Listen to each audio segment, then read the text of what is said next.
3 वाजले लेक्सी, तुला जेवायचं नाही? सकाळपासून तू एका जागेवर झोपली, काय आलंय? हा, काय आलंय? उठायचं नाही?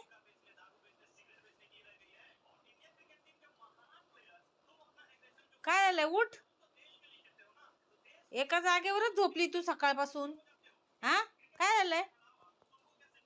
तुला जेवायचं नाही?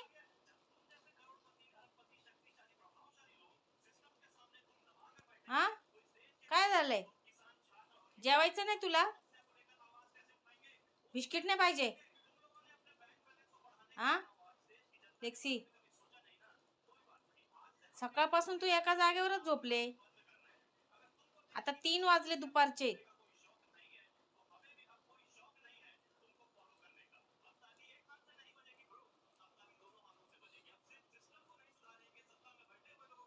ही सगळी मोकळी जागा सोडली आमच्या लेक्शीनी, सगळं इथून. ही सगळी मोकळी जागा इथून सोडली आणि झोपली कुठे? एवढ्या कोपऱ्यात छोट्याशा जागेत. तेही सकाळी 6 वाजेपासून झोपले, तर 3 वाजलेत तरी उठत नाही. आणि अजून बघते माझ्याकडे डोळे उघडून.